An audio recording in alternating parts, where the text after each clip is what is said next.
ચાલો period number 5 ગઈકાલે આપણે વાત કરી મનુષ્યમાં પાચનની વાત કરી આપણે, બરાબર. હવે આ પાચન પ્રક્રિયાને અંતે પોષક તત્વો છૂટા પડ્યા. આ પોષક તત્વો છે એ રસાંકુરો દ્વારા શોષણ પામ્યા અને ત્યાંથી રસાંકુરોના સંપર્કમાં રહેલ રુધિરવાહિનીઓ છે, રુધિરવાહિનીઓ એ દરેકે દરેક કોષને પહોંચાડે, બરાબર. પછી એ પોષક દ્રવ્યમાંથી ઉર્જા કેવી રીતે મેળવવામાં આવે, બરાબર, એની વાત કરવી છે. પોષક તત્વોમાંથી ઉર્જા છૂટી પડવાની જે પ્રક્રિયા છે એ શ્વસન પ્રક્રિયા તરીકે ઓળખાય, બરાબર. અને આ શ્વસન પ્રક્રિયા દરમિયાન ઉત્પન્ન થતી ઉર્જાનો ઉપયોગ સજીવો છે પોતાના વૃદ્ધિ અને વિકાસ માટે તથા શરીરમાં થતી જૈવ રાસાયણિક પ્રક્રિયાઓ માટે કરે છે, બરાબર. એટલે આપણે શરૂઆત કરીએ શ્વસન પ્રક્રિયા. તો કે સજીવો પોતાના વૃદ્ધિ અને વિકાસ માટે તથા શરીરમાં થતી જૈવ રાસાયણિક પ્રક્રિયાઓ માટે જરૂરી ઉર્જા છે એ ગ્લુકોઝના વિખંડન દરમિયાન પ્રાપ્ત કરે છે, બરાબર. આ પ્રક્રિયાને શ્વસન પ્રક્રિયા કહે છે. શ્વસન પ્રક્રિયા એટલે શું? તો કે સજીવો પોતાના શરીરમાં થતી વિવિધ જૈવ રાસાયણિક પ્રક્રિયાઓ માટે તથા વૃદ્ધિ અને વિકાસ માટે જરૂરી ઉર્જા ગ્લુકોઝના વિખંડન દરમિયાન પ્રાપ્ત કરે છે. આ પ્રક્રિયાને શ્વસન પ્રક્રિયા કહેવાય. શ્વસન પ્રક્રિયાના બે પ્રકાર છે.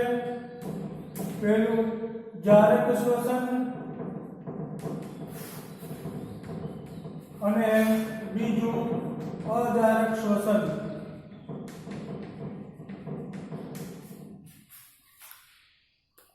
હવે આપણે પહેલા વાત કરીએ જારક શ્વસનની.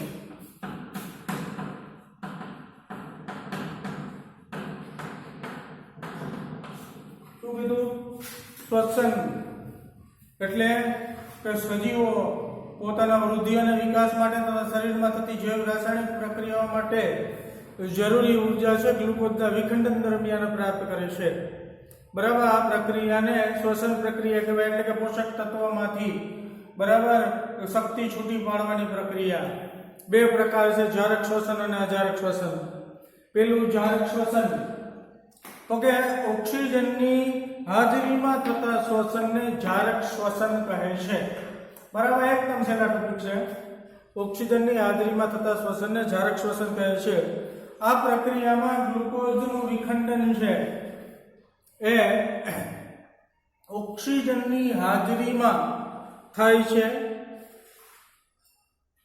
સાથે ગ્લુકોઝનું વિખંડન થાય એટલે કાર્બન ડાયોક્સાઇડ બને, પાણી બને અને ઉર્જા મુક્ત થાય, જે એટીપી સ્વરૂપે સંગ્રહિત થાય, બરાબર. એટીપી માં ઉર્જા સંગ્રહિત હોય અને કોષોની અંદર જે આંતરઉષ્મી પ્રક્રિયા થાય એટલે ઉષ્માક્ષેપક પ્રક્રિયા થાય એ દરમિયાન આ એટીપી છે એ વપરાય, બરાબર. સમજણ પડી? હું કીધું કે ઓક્સિજનની હાજરીમાં થતા શ્વસનને જારક શ્વસન કહે છે. આ પ્રક્રિયામાં ગ્લુકોઝના અણુનું વિખંડન ઓક્સિજનની હાજરીમાં થાય છે. શું બને? ગ્લુકોઝનું વિખંડન થઈ તો કાર્બન ડાયોક્સાઇડ બને, પછી પાણી બને અને ઉત્પન્ન થતી ઉર્જા એટીપી માં સંગ્રહિત થાય. અને કોષોની અંદર જે જૈવ રાસાયણિક પ્રક્રિયા થાય, બરાબર, એની અંદર જે જૈવ રાસાયણિક પ્રક્રિયા છે કયા પ્રકારની છે? આંતરઉષ્મી પ્રક્રિયા છે, ઉષ્માક્ષેપક પ્રક્રિયા છે. આ દરમિયાન એ એટીપી માંથી ઉર્જા છે એ મુક્ત થાય, બરાબર. સૌ પ્રથમ છે ગ્લુકોઝ છે. ગ્લુકોઝ C6H12O6 એટલે 6 કાર્બન વાળો અણુ છે.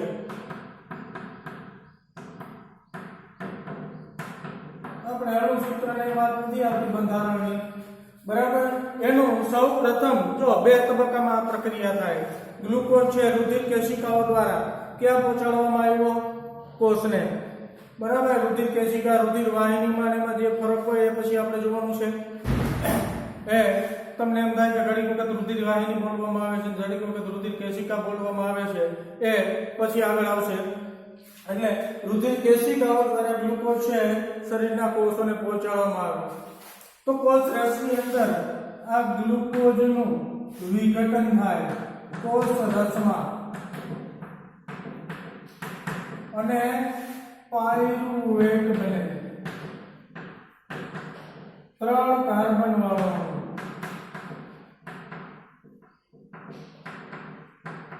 પાયરુવેટ છે કેટલા કાર્બન વાળો છે 3 કાર્બન વાળા પાયરુવેટમાં રૂપાંતરણ થાય બરાબર પછી ત્યારબાદ બીજો તબક્કો છે એ કણાભ સૂત્રની અંદર કણાભ સૂત્રમાં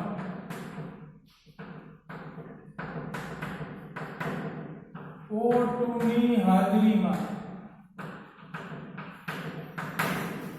ઓક્સિજનની હાજરીમાં કણાભ સૂત્રની અંદર 3 કાર્બન વાળા પાયરુવેટનું વિઘટન થઈ અને કાર્બન ડાયોક્સાઇડ પાણી તથા ઊર્જા છૂટી પડે બરાબર આ 2 તબક્કામાં થતી પ્રક્રિયા છે જો પહેલો તબક્કો કયો તો કે ગ્લુકોઝનું કોષ રસની અંદર વિઘટન થઈ ગ્લુકોઝ 6 કાર્બન વાળું છે તેનું વિઘટન થાય અને 3 કાર્બન વાળા પાયરુવેટમાં રૂપાંતરણ થયું બરાબર ત્યારબાદ પાયરુવેટનું ઓક્સિજનની હાજરીમાં કણાભ સૂત્રની અંદર વિખંડન થાય અને ઊર્જા છૂટી પડી સાથે કાર્બન ડાયોક્સાઇડ અને પાણી છૂટા પડ્યા જો ઊર્જા છૂટી ક્યાં પડી કણાભ સૂત્રમાં પડી એટલા માટે કણાભ સૂત્રને કોષનું શક્તિઘર કહેવામાં આવે છે બરાબર આ આખી પ્રક્રિયા થઈ જારક શ્વસનની બરાબર 2 માર્ક્સમાં પ્રશ્ન પૂછાય જારક શ્વસન એટલે શું તો કે ઓક્સિજનની હાજરીમાં થતા શ્વસનને જારક શ્વસન કહે છે બરાબર તો કે આ પહેલા લખવાનું કે આ પ્રક્રિયામાં ગ્લુકોઝનું વિઘટન થાય બરાબર ઓક્સિજનની હાજરીમાં ગ્લુકોઝનું વિઘટન થઈ કાર્બન ડાયોક્સાઇડ અને પાણી બને છે અને ઊર્જા મુક્ત થાય છે બરાબર ત્યારબાદ લખવાનું તો કે પ્રથમ તબક્કામાં કોષ રસની અંદર ગ્લુકોઝનું વિખંડન થઈ 6 કાર્બન વાળા ગ્લુકોઝનું વિઘટન થઈ 3 કાર્બન વાળા પાયરુવેટમાં રૂપાંતરણ થાય છે ત્યારબાદ કણાભ સૂત્રમાં પાયરુવેટનું ઓક્સિજનની હાજરીમાં વિખંડન થઈ ઊર્જા મુક્ત થાય છે સાથે કાર્બન ડાયોક્સાઇડ અને પાણી બને છે અને આ ઊર્જાનો ઉપયોગ છે એ આંતરરસની પ્રક્રિયામાં થાય છે બરાબર ત્યારબાદ અજારક શ્વસન હવે અજારક શ્વસનમાં શું છે તો કે ઓક્સિજનની ગેરહાજરીમાં થતા શ્વસનને અજારક શ્વસન કહે છે બરાબર જો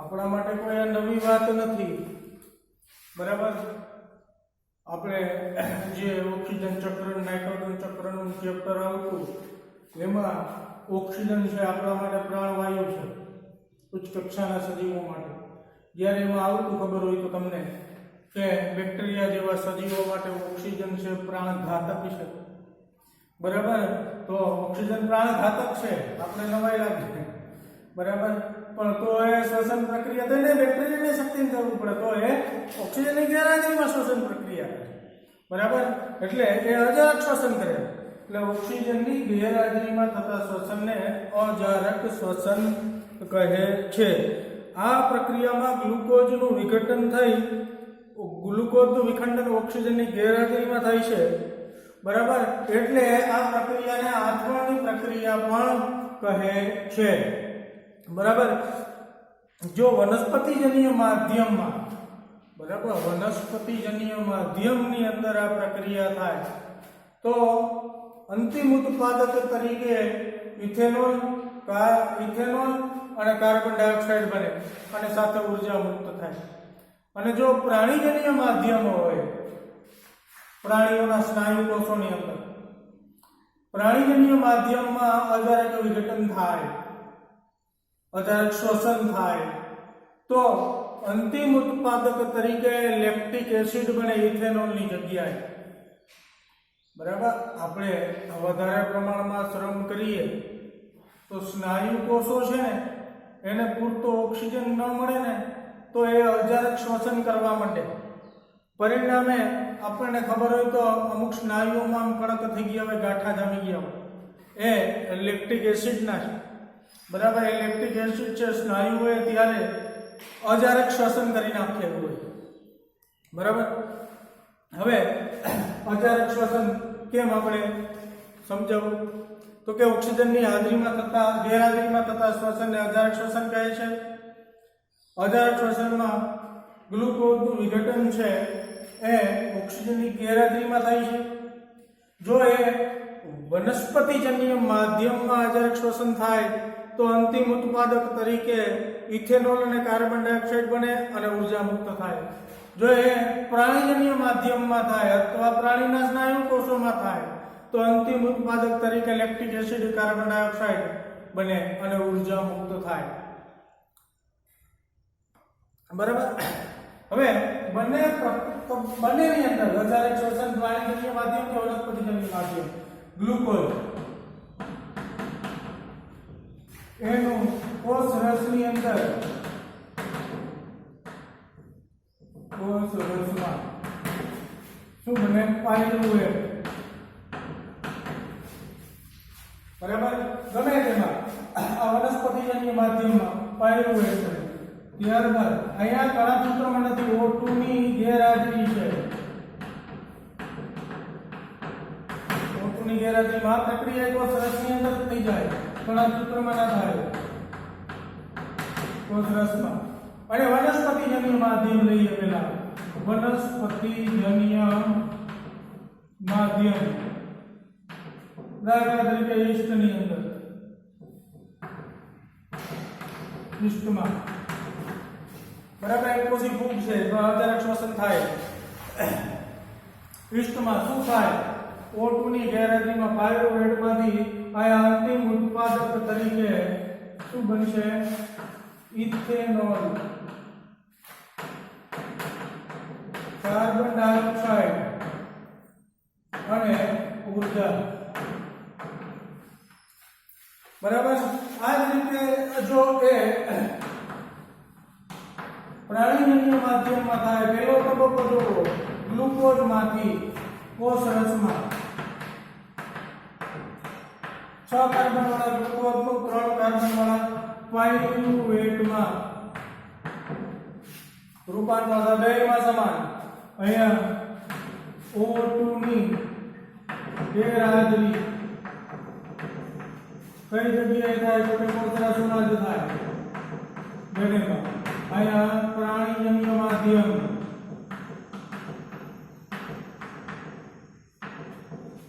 પ્રાણીના સ્નાયુ કોષમાં.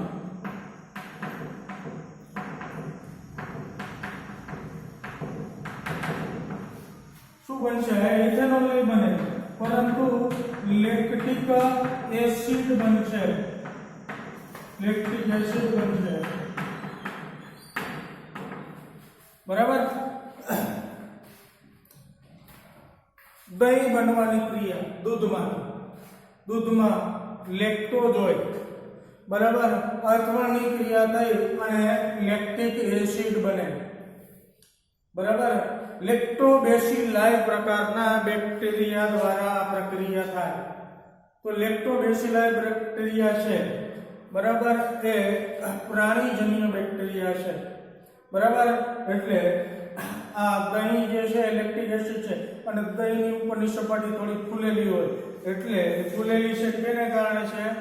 એમાં ઉત્પન્ન થતા કાર્બન ડાયોક્સાઇડને કારણે છે. આથવણની ક્રિયા દરમિયાન ઉભરો આવે. બરાબર. એની પાછળનું મુખ્ય કારણ કાર્બન ડાયોક્સાઇડ.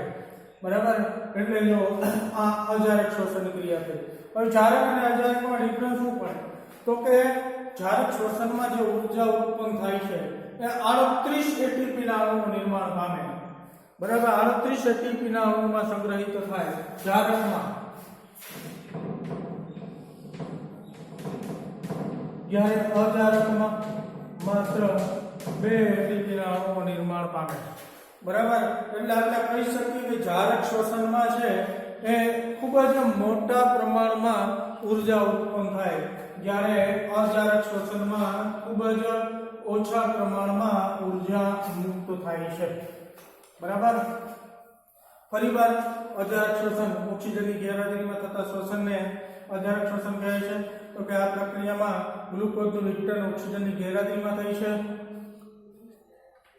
જો એ વનસ્પતિજન્ય માધ્યમમાં થાય તો અંતિમ ઉત્પાદક તરીકે ઇથેનોલ અને કાર્બન ડાયોક્સાઇડ બને છે. જો પ્રાણીજન્ય માધ્યમમાં થાય તો અંતિમ ઉત્પાદક તરીકે લેક્ટિક એસિડ અને કાર્બન ડાયોક્સાઇડ બને છે. આ બંને પ્રક્રિયામાં, આ બંને માધ્યમમાં પ્રથમ તબક્કો છે 6 કાર્બન વાળા ગ્લુકોઝમાંથી 3 કાર્બન વાળા પાયરુવેટમાં રૂપાંતરણ થવાની પ્રક્રિયા એ સમાન હોય છે, જ્યારે બીજો તબક્કો છે એ બંનેમાં અલગ હોય છે. બરાબર. આ થઈ આપણી શ્વસન પ્રક્રિયા. બરાબર. આખો શ્વસન પ્રક્રિયા, શ્વસનના પ્રકાર સમજાવો તો શ્વસન એટલે શું, ત્યાંથી માંડી અને અહીંયા સુધી. બરાબર. એ 4 માર્કમાં પ્રશ્ન પૂછાઈ શકે. એકદમ સહેલો પ્રશ્ન છે.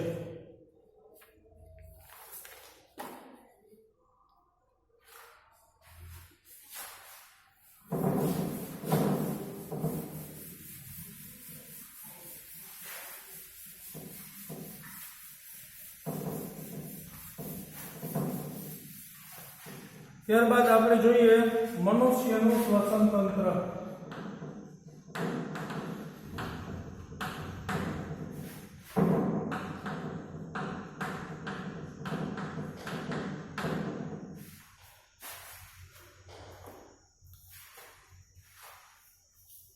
હવે શ્વસન માટે જરૂરી ઓક્સિજન છે એ આપણે ક્યાંથી મેળવીએ તો કે હવામાંથી મેળવવામાં આવે છે. બરાબર. શ્વસન માટે જરૂરી ઓક્સિજન એ હવામાંથી મેળવવામાં આવે. હવા છે આપણે કઈ રીતે શરીરમાં દાખલ કરીએ છીએ તો કે આ બાહ્ય નાસિકા છિદ્ર દ્વારા આપણે હવા શરીરની અંદર દાખલ કરીએ છીએ. બરાબર. આ બાહ્ય નાસિકા છિદ્ર આ બે, ત્યાંથી હવા ક્યાં જાય તો કે અંદર નસકોરામાં જાય. બરાબર. હવે નસકોરાની અંદર શું હોય, અતિ સૂક્ષ્મ રોમ હોય. બરાબર. રૂવાટી હોય. બીજું તો કે અંદર શ્લેષ્મ સ્ત્રવિત ગ્રંથિઓ આવેલી હોય, એટલે અંદરના નસકોરાની અંદર ચિકાશિક પદાર્થ હોય. કારણ કે બહારથી હવા અંદર જાય તે હવાની અંદર સૂક્ષ્મ જીવો હોય, ધૂળ હોય, ધૂળના રજકણ હોય, ધુમાડાના કણ હોય.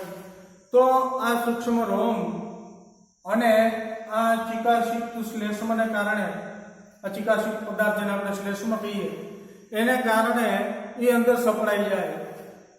ટૂંકમાં ગાળણ પ્રક્રિયા થાય.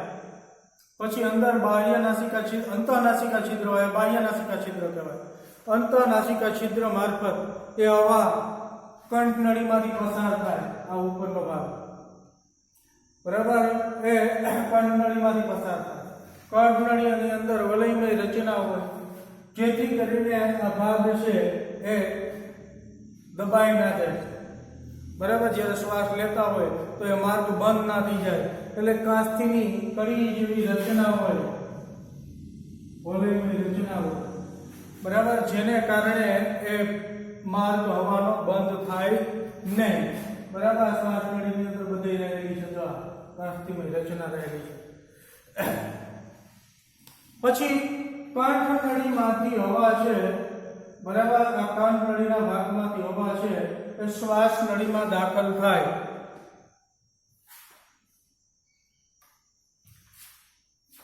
કંઠનળીમાંથી શ્વાસ નળીમાં જાય. જો આ ભાગ કંઠનળી. હવે આમાં જુઓ, અહીંથી હવા અને ખોરાક બધું હોય, પણ હવા આ ભાગમાં, આ ભાગ છે શ્વાસ નળી છે, આ અન્નનળી છે. બરાબર. એટલે અહીંથી આ ફાટો પડ્યો શ્વાસ નળીનો. બરાબર. ને અહીંયા કાસ્થી નું ઘાટી ઢાંકણ હોય. બરાબર. અહીંયા ઢાંકણ જેવી રચના હોય, કાસ્થીની બનેલી. જ્યારે ખોરાક ગળવાની ક્રિયા ચાલુ હોય ત્યારે આ ઘાટી ઢાંકણ બંધ હોય. બરાબર. અને ખોરાક ગળવાની પાણી પીવાની પ્રક્રિયાઓ ચાલુ હોય ત્યારે ઘાટી ઢાંકણ બંધ હોય, પરિણામે ખોરાક અને પાણી છે એ શ્વાસ નળીમાં જાય નહીં. જ્યારે શ્વાસોશ્વાસની ક્રિયા કરતા હોય ત્યારે ઘાટી ઢાંકણ બંધ હોય, બરાબર, પરિણામે શ્વાસ અને ઉચ્છ્વાસ છે, બરાબર, એ શ્વાસ નળી મારફત વહન પામતા હોય, બરાબર. એટલે અહીંયા આપણે સીધી શ્વાસ નળીની વાત કરી છે. કર્ણનળીમાંથી હવા છે એ શ્વાસ નળીમાં જાય. પછી આ શ્વાસ નળી છે એ ફેફસાના પોલાણમાં આગળ વધી, છાતીના પોલાણમાં આગળ વધી બે શ્વાસ વાહિનીમાં વિભાજિત થાય. આ કેવું છે? શ્વાસ નળી. પછી આ શ્વાસ નળી ફેફસાના પોલાણમાં આગળ વધી બે શ્વાસ વાહિનીમાં વિભાજિત થાય, બરાબર. અને એ બે શ્વાસ વાહિની છે એ ફેફસા જેવા અંગમાં ખુલે, બરાબર. આ શ્વાસ વાહિની ક્યાં ગઈ? તો કે આ બે ફેફસામાં, બરાબર. પછી આ શ્વાસ વાહિનીઓ અસંખ્ય શ્વાસ વાહિકાઓમાં વિભાજિત થાય, બરાબર. સમજાણું? આ શ્વાસ વાહિની, આ બે, આ શ્વાસ નળી, આ બે શ્વાસ વાહિની અને આ શ્વાસ વાહિની અસંખ્ય શ્વાસ વાહિકાઓમાં વિભાજિત થાય. અને આ બધી શ્વાસ વાહિકા છે, આ શ્વાસ વાહિકાઓ છે એ છેડે ફુગા જેવી ઝુમખા આકારની રચનામાં પરિણામે, બરાબર, જે વાયુ કોષ્ઠો તરીકે ઓળખાય, બરાબર. હવે આ વાયુ કોષ્ઠોની ફરતે રુધિર, વાયુ કોષ્ઠની દિવાલ પર રુધિર કેશિકાઓની વિસ્તૃત જાળીરૂપ રચના હોય. આ વાયુ કોષ્ઠની ફરતે રુધિર કેશિકાઓની જાળીરૂપ રચના હોય, બરાબર. એટલે હવા ક્યાં છેલ્લે પહોંચી? વાયુ કોષ્ઠમાં. અને વાયુ કોષ્ઠની ફરતે શું છે? તો કે રુધિર કેશિકાઓની જાળીરૂપ રચના છે. રુધિર કેશિકાઓમાં શું હોય? રુધિર હોય, બરાબર. એ રુધિર શરીરના દરેક કોષોમાંથી કાર્બન ડાયોક્સાઇડ લઈને આવતું હોય છે. એ કાર્બન ડાયોક્સાઇડ વાયુ કોષ્ઠોમાં એ મોકલે છે અને વાયુ કોષ્ઠોમાં રહેલી હવામાંથી ઓક્સિજન ગ્રહણ કરે છે અને એ શરીરના દરેક કોષોને પહોંચાડે છે. સમજો મેડી? હું કીધું એ શરીરના દરેક કોષોને ઓક્સિજન પહોંચાડ્યો. તો ફેફસામાં લેવામાં તો અવાજ આવે, પણ વાયુ કોષ્ઠોમાંથી અવાજ પહોંચ્યો. પણ રુધિર કેશિકાઓમાં જે રુધિર છે એને માત્ર ઓક્સિજન જ ગ્રહણ કર્યો. એની વાત આપણે આવતીકાલે કરવાની છે, ત્યારે જોઈશું. પણ અત્યારે માત્ર એટલું યાદ રાખવાનું છે કે રુધિર કેશિકાઓ છે એની અંદર રહેલું રુધિર છે એ શરીરના કોષોમાંથી કાર્બન ડાયોક્સાઇડ ગ્રહણ કરીને આવે છે અને એ કાર્બન ડાયોક્સાઇડ છે એ વાયુ કોષ્ઠોમાં મુક્ત કરે છે, બરાબર. એ જ રીતે વાયુ કોષ્ઠોમાં રહેલી હવામાંથી ઓક્સિજન છે એ રુધિર ગ્રહણ કરે છે, બરાબર. ફરીવાર આપણે જોઈએ મનુષ્યનું શ્વસન તંત્ર. મનુષ્યમાં શ્વસન પ્રક્રિયા માટે એટલે શું? તો કે ગ્લુકોઝનું વિઘટન કરી અને શક્તિ છૂટી પાડવા માટે, બરાબર, જરૂરી ઓક્સિજનની જરૂર પડે. એટલે શ્વસન પ્રક્રિયા માટે જરૂરી ઓક્સિજન છે એ હવામાંથી મેળવવામાં આવે છે અને આ હવા મનુષ્યમાં બાહ્ય નાસિકા છિદ્ર મારફત શરીરમાં પ્રવેશે છે. બાહ્ય નાસિકા છિદ્રમાંથી હવા નસકોરામાં અંદર જાય છે. તેની અંદર નસકોરાની અંદરનું સ્તર છે એ શ્લેષ્મસ્ત્રવિત ગ્રંથિઓ તથા નાના રૂમ જેવા વાળ ધરાવે છે. પરિણામે અતિ સૂક્ષ્મ રોમ ધરાવે છે એમ પણ કહી શકાય. પરિણામે એ હવા છે એ નસકોરાની અંદર ગળાય છે. આ શુદ્ધ થયેલી હવા અંતઃનાસિકા છિદ્ર મારફત, આ બાહ્ય નાસિકા છિદ્ર, અંદરના ભાગમાં અંતઃનાસિકા છિદ્ર હોય એના મારફત કર્ણનળીમાં પ્રવેશે છે. કર્ણનળીની અંદર કાસ્થીની વલયમય રચના આગળ હોય છે. પરિણામે હવાનો માર્ગ બંધ થતો નથી. કંઠનળીમાંથી હવા શ્વાસ નળીમાં જાય છે. મેં કીધું એમ કર્ણનળીમાં એક ભાગ છે બહાર અન્નનળી સ્વરૂપે, બીજો શ્વાસનળી, એટલે આપણે સીધું જ અન્નનળીનો ઉલ્લેખ નથી કરવાનો. કર્ણનળીમાંથી હવા સીધી શ્વાસનળીમાં જાય છે. શ્વાસનળી છાતીના પોલાણમાં આગળ વધી બે શ્વાસ વાહિનીમાં વિભાજન પામે છે. આ બે શ્વાસ વાહિની ફેફસા જેવા અંગમાં ખુલે છે. ફેફસાની અંદર પહોંચીને અસંખ્ય શ્વાસ વાહિકાઓમાં વિભાજિત થાય છે અને આ શ્વાસ વાહિકાઓ ફુગાના ઝુમખા જેવી રચનામાં અંત પામે છે, જે વાયુ કોષો તરીકે ઓળખાય છે. આ વાયુ કોષોની દિવાલ પર રુધિર કેશિકાઓની જાળીરૂપ રચના હોય છે. રુધિર કેશિકાઓ માં રહેલું રુધિર શરીરના દરેક કોષોમાંથી કાર્બન ડાયોક્સાઇડ લઈને વાયુ કોષોમાં મુક્ત કરે છે અને વાયુ કોષોમાં રહેલી હવામાંથી ઓક્સિજન છે એ ગ્રહણ કરે છે અને શરીરના દરેક કોષોને પહોંચાડે છે. અને શરીરના દરેક કોષો આ ઓક્સિજનનો ઉપયોગ છે એ શ્વસન પ્રક્રિયા માટે કરે છે, એટલે કે ગ્લુકોઝનું શું કરે છે? વિઘટન કરવા માટે કરે છે. બરાબર. આ આપણી વાત થઈ શ્વસન તંત્રની. પછી શ્વાસ અને ઉચ્છ્વાસનું ચક્ર કેમ હોય, બરાબર, એ આપણે છે એ આવતીકાલે જોશું. બરાબર. અત્યારે જે આપણે વાત કરી એ વાત શ્વસન પ્રકાર, શ્વસન પ્રક્રિયાની, અને બીજું શ્વસન તંત્રની. બરાબર. આ બે પ્રશ્નોનું ખાસ વિડીયો જોઈ લેજો. બરાબર. 2-3 વખત જોઈ લેવાનો, પછી ફરી વખત ટેક્સ્ટ બુક લઈને બેસવાનું, કેટલું સમજાવવાનું છે કેટલું નથી સમજાવવાનું એ મુજબ ફોન ઉપર એ ના સમજાવવાનું હોય એ સમજી લેવાનું. બરાબર. અને નેક્સ્ટ પીરિયડની અંદર આપણે શ્વાસોશ્વાસ ચક્ર જોવું. બરાબર.